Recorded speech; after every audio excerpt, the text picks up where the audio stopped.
ఓం సాయిరామ్. సమర్థ సద్గురు సాయినాథ్ మహారాజుకి జై. సాయి భక్తులందరికీ నమస్కారం అండి.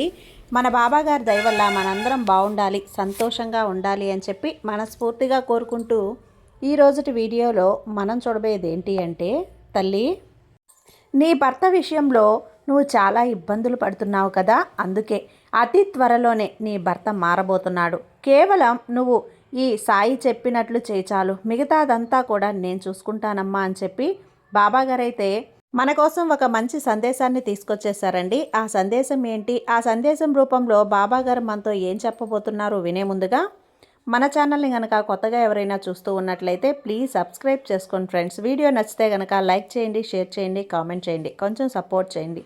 ఇక వీడియోలోకి వెళ్ళబోయే ముందుగా ఒక్కసారి మనకు తెలిసిన గురువుగారండి, షిరిడి సాయిబాబా ఆశీస్సులతో జ్యోతిష్యం చెప్తున్నారు గురూజీ సుబ్రహ్మణ్యం రాజు గారు. నెంబర్ 1 వశీకరణ స్పెషలిస్ట్. వీరి మొబైల్ నెంబర్ 9908224144. ఎలాంటి ప్రాబ్లం ఉన్నా సరే కేవలం ఫోన్ ద్వారా పూజలు చేసి పరిష్కరించేస్తారు. నేరుగా వెళ్లాల్సిన పని లేదు, పర్సనల్గా మీట్ అవ్వాల్సిన అవసరం కూడా లేదు. ఉన్న చోటనే కదలకుండా, మూడో కంటికి తెలియకుండా మీ మొండి సమస్యలను సైతం మీరు పరిష్కరించుకోవచ్చు. ప్రేమ, పెళ్లి, ఉద్యోగం, రాజకీయం, విదేశీ ప్రయాణం, ధనం నిలకడగా లేకపోవటం, భార్యాభర్తల మధ్య గొడవలు, ఆస్తి తగాదాలు, అప్పుల బాధలు, స్త్రీలు పురుషులు ఎటువంటి గుప్త సమస్యలున్నా సరే నెంబర్ 1 వశీకరణ స్పెషలిస్ట్. మీ మీద, మీ ఇంటి మీద చెడు ప్రయోగం జరిగినా, చేసి ఉన్నా కూడా నరదృష్టి, నరగోష్ట, సంతాన సమస్యలు, భార్యాభర్తల మధ్య, లవర్స్ మధ్య అనుమానాలున్నా, అపార్థాలున్నా, థర్డ్ పర్సన్ ఉన్నా సరే, అత్తాకోడళ్ళ మధ్య సఖ్యత లేకపోయినా ప్రతి ఒక్క ప్రాబ్లంకి చక్కటి సొల్యూషన్ ఇస్తున్నారండి. మీ వివరాలన్నీ కూడా సేఫ్ అండ్ సెక్యూర్గా ఉంచుతారు. మీకే కాదు, దేశ విదేశాల్లో ఉన్నవారు ఎలాంటి ప్రాబ్లమ్స్నైనా సరే పరిష్కరించుకుంటున్నారు. ఎంతోమంది విదేశాల్లో ఉన్నటువంటి వారు, దిక్కుతోచని పరిస్థితుల్లో అయోమయ స్థితిలో ఉన్నవారు ఇప్పుడు గురువుగారికి కాల్ చేసి వాళ్ళ ప్రాబ్లమ్స్ని సాల్వ్ చేసుకొని ఈరోజు హ్యాపీగా లైఫ్ లీడ్ చేస్తూ చాలా సంతోషంగా ఉన్నారు. కాబట్టే స్క్రీన్ మీద ఉన్నటువంటి నెంబర్కి ఒక్కసారి కాల్ చేయండి. మీ ప్రాబ్లంని గురువుగారితో పంచుకోండి. ఖచ్చితంగా గురువుగారు మీ ప్రాబ్లంకి సొల్యూషన్ చూపిస్తారు. ఇక వీడియోలోకి వచ్చేస్తే, బిడ్డా, ఇక నుంచి అంతా కూడా నేను చూసుకుంటాను. నేను నీ దగ్గర నుండి మరీ నడిపిస్తాను. నీ జీవితాన్ని చక్కదిద్దుతానమ్మా. నీదే కాదు, నీ భర్తలో ఒక మంచి మార్పు వచ్చి మీరిద్దరూ కూడా సంతోషంగా ఉండేలా ఈ సాయిని నేను ఆశీర్వదిస్తున్నాను. ఒక్కసారి నేను ఆశీర్వదించాను అంటే అది తప్పకుండా జరిగే తీరుతుంది. దానికి తిరిగే ఉండదు అని చెప్పి నీకు తెలిసిన విషయమే కదా. మరి ఎందుకు ఇంతలా బాధపడుతున్నావు? ఇంతలా ఎందుకు నువ్వు కంగారు పడుతున్నావు చెప్పు. ఏమాత్రం కూడా ఆలోచించకుండా, అసలు వెనకడుగు వేయకుండా సంతోషంగా ముందుకు వెళ్ళిపో. అన్నీ మారుతాయి. మార్చడానికి ఈ సాయి నీకు కొండంత అండగా ఉన్నాడు అని చెప్పి నువ్వు అసలు మర్చిపోవద్దు. నీ సాయి నీకు తోడు ఉండగా నువ్వు భయపడొచ్చా? దేనికి కూడా దిగులు పడకు, నేనున్నాను కదా. ఇదిగో, ఇప్పుడు నువ్వు చాలా కష్టాలు పడుతూ ఉన్నావు. అలాగే నువ్వు అనుకున్న విషయం ఏంటి అంటే, తల్లి, ఏదైనా సరే నువ్వు అనుకున్న విషయం ఒకదాన్ని, అన్నీ కూడా నేనే కష్టాలు అనుభవిస్తున్నాను, అందరూ కూడా బాగానే ఉన్నారు కదా, మరి నీ బిడ్డనైనా నాకే ఎందుకు బాబా ఈ రాత రాశావు అని చెప్పి, నా జీవితమే ఇలా ఎందుకుంది అని చెప్పి నువ్వు అనుకుంటున్నావు కదా. నన్ను ప్రతిరోజు కూడా అడుగుతున్నావు. నీ జీవితంలో వచ్చిన బాధలు ఎప్పుడూ కూడా ఇలానే ఉండవమ్మా. ఆ బాధలు కొన్ని రోజులు అలా తొలగిపోబోతున్నాయి. అవును, ఈ సాయి చెప్పింది నిజం. ఈ బాబానే తొలగించబోతున్నాను. నువ్వు పెళ్లి చేసుకున్న తర్వాత ఇంకా ఇంకా బాధపడుతున్నావు కదా. కళ్ళ నుండి కన్నీరు వరదల్లా కారిపోతున్నాయి, కృష్ణానదిలో పారే నీటిలా కారిపోతున్నాయి.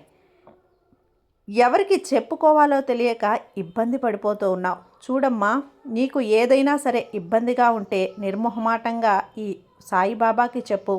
నీ సాయి తండ్రి అయినా నాకు చెప్పు.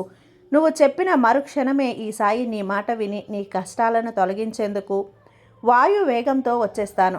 నీ కళ్ళలో కన్నీరును పోగొట్టేందుకు నీ వద్దకొస్తాను. నా బిడ్డవైన నువ్వు ఏం చెప్పినా సరే మౌనంగా వింటాను. అలాగే నీ భర్త విషయంలో నువ్వు ఇంకా ఇబ్బంది పడుతూ ఉన్నావు కదా. ఇక నీకు మంచి రోజులు రాబోతున్నాయి బిడ్డ. ఇక నువ్వేమీ కూడా బాధపడకు. ఎలా కూడా నువ్వు అసలు కంగారు పడాల్సిన అవసరమే లేదు. నీకు తోడు ఉంది ఈ సాయి. అన్నీ నేను చూసుకుంటాను. నువ్వు ఈ గురువారం రోజు తలస్నానం చేసి ఈ బాబాకు మనస్ఫూర్తిగా పూజ చేసి నీ మనసులో ఉన్న బాధలన్నీ కూడా నాతో పంచుకో. ఒక్క దీపం వెలిగించి ఈ బాబాకి చెప్పుకో. నేను అన్నీ కూడా వింటాను. దూరంగా ఉన్నాను అని అనుకోకమ్మా. నేను దూరంగా ఉన్నా సరే నా బిడ్డల్ని 1000 కళ్ళతో చూస్తూ ఉంటాను. నీ కష్టాలు తొలగించేందుకు, నీ కన్నీటిని తుడిచేందుకు నీ వద్దకు వస్తాను. ఇదిగో, నువ్వు చెప్పకపోయినా సరే ఈ బాబాకు నువ్వు పడే బాధలన్నీ కూడా తెలుసు. కానీ నేను ఎందుకు రావటం లేదో తెలుసా బిడ్డ? ఎందుకు అంటే దానికి ఒక కారణం ఉందమ్మా. ఈ సాయిబాబా ఏది కూడా రాకుండా నీ సమస్యలను కేవలం నేను పరిష్కరించుకోగలవా లేదా అనేదే నేను పరీక్షిస్తూ ఉన్నాను. నేను నిన్ను తదేకంగా చూస్తూ ఉన్నాను. ఏది ఏమైనా సరే నీ సాయి నీకు అండగా ఉండగా నీకు ఎలాంటి హాని కూడా కలగదు. అర్థమవుతుందా? ఇదిగో, నువ్వు ఇప్పుడు ఎన్నో కష్టాలు పడుతూ ఉన్నావు కదా. అతి త్వరలోనే నీకు మంచి రోజులు వస్తాయి. ఎవరికైనా సరే కష్టాలు అనేటివి ఉంటాయమ్మా. ఆ కష్టాలని నువ్వు నీ భర్త విషయంలో పడుతున్న కష్టాలు కూడా తొలగిపోతాయి. ఇక ఆ సమస్యలు ఎందుకు వస్తాయి అంటే మనం ఆ సమస్యల్ని పరిష్కరించుకోగలమా లేదా నిన్ను నేను పరీక్షిస్తున్నానమ్మా. ఏదైనా సరే ఒక వస్తువు అనేది నీకు త్వరగా దొరికింది అంటే దాని విలువ నీకు తెలియదు కదా. ముందు కష్టపడిన ప్రతి ఒక్కరూ కూడా వాళ్ళు తర్వాత చాలా సంతోషపడతారు. నీ కుటుంబం కలహాలు కూడా ఎక్కువగా ఉన్నాయి. అవునా బిడ్డ? నిజమే కదా. అవన్నీ కూడా అతి త్వరలోనే వాటికి పరిష్కార మార్గం అనేది నేను చూపబోతున్నాను నీకు. అలాగే ఇంకొక విషయం చెప్తున్నాను.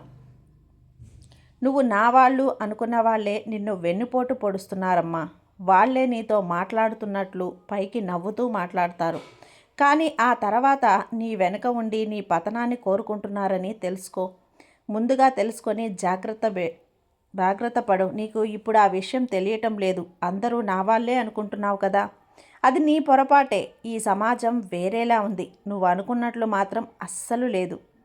కాబట్టి ఏది కూడా నువ్వు అందరితో మంచిగానే ఉండు, కానీ పంచుకోవద్దు. నీ సొంత విషయాలని ఎవ్వరితో పంచుకోవద్దు. ఎదుటి వాళ్ళు నీ పతనం కోరినా సరే నువ్వు వాళ్ళ మంచే కోరుకో, కానీ వాళ్ళు చెడిపోవాలని, నాశనం అయిపోవాలని ఎప్పుడూ అనుకోవద్దు. నీకు చెడు చేయాలనుకున్న వాళ్ళని ఈ బాబా నేను చూసుకుంటాను. నీ సమస్యకు ఈ సాయి పరిష్కరిస్తాడమ్మా. నమ్మకంగా ఈ బాబాని నువ్వు నమ్మావు కదా. అలాంటప్పుడు నేను నిన్ను ఎలా వదులుతాను చెప్పు. నీ భర్తకు నీకున్న సమస్యలు కూడా త్వరలోనే తొలగిస్తాను. దానికి కూడా నువ్వు చాలా కొన్ని పనులు చేసి సహకరించాల్సి ఉంటుంది. బిడ్డ చూడు, నీలో ఉన్న కాస్త మొండితనం ఉంది. నువ్వు తెలిసి తెలియని పనులు చేస్తున్నావు. అందుకే ఈ కలహాలన్నీ కూడా వస్తున్నాయి. కానీ ఎదుటి వాళ్ళు మాత్రం గొడవలు చేయాలని చూస్తూ ఉన్నారు. నీకు మాత్రం అది అర్థం కావటం లేదు. కొంచెం అర్థం చేసుకో. ఇదిగో ఇలారా, నీది చిన్నపిల్లల మనస్తత్వం తల్లి. అది ఈ సాయికి ఎప్పుడో తెలుసు. నీ తండ్రి అయినా నాకు నీ గురించి తెలియకుండా ఉంటుందా? ఇలా చూడు బిడ్డ, ప్రతి రూపం మనిషికి నువ్వేనమ్మా. నువ్వు ఈ బాబాని నమ్మిన నువ్వు ఎప్పుడూ కూడా ఇలానే ఉండాలి. ఇలానే ఉండు. మంచిగా ఉంటే నీకు అంతా మంచే జరుగుతుంది. ఎప్పుడు కూడా చెడు జరగదు తల్లి. కష్టపడితేనే ప్రతిఫలం తర్వాత నీకు చాలా రోజుల్లో వస్తుంది.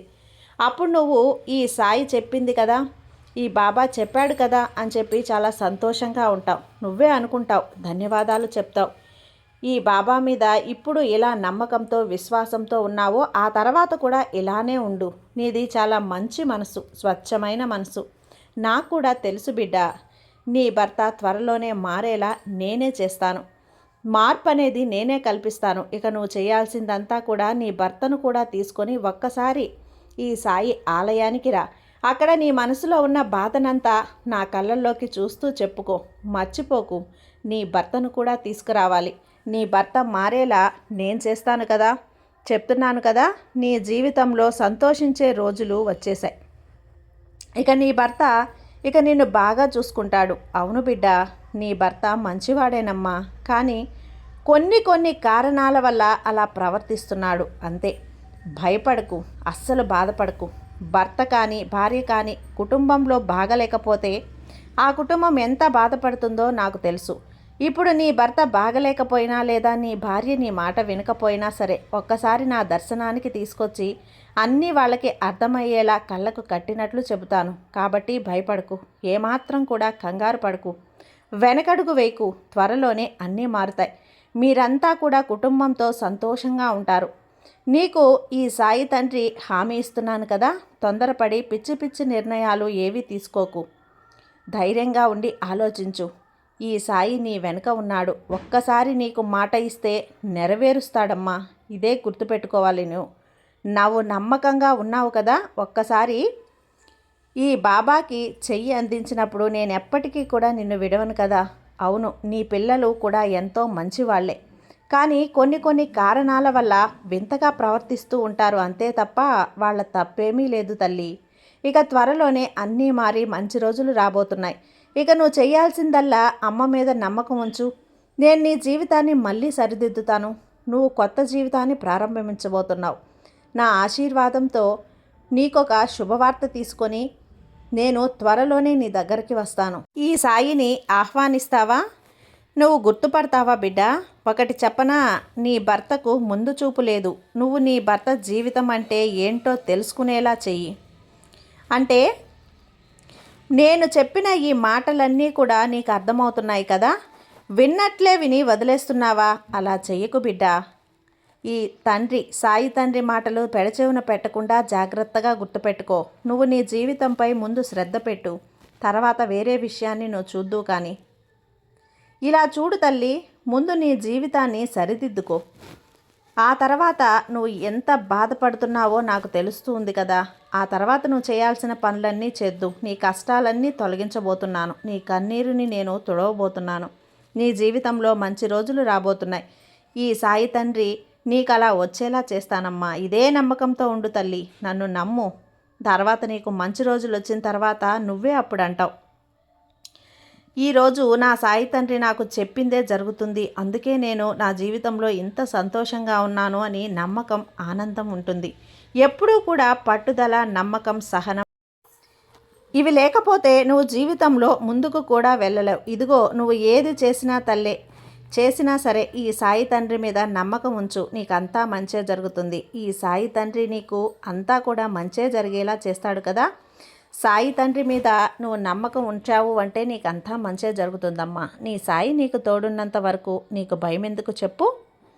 కాబట్టి ధైర్యంగా ఉండు. అంతా నేను చూసుకుంటాను. సర్వేజన సుఖినో భవంతు. జై సాయిరాం.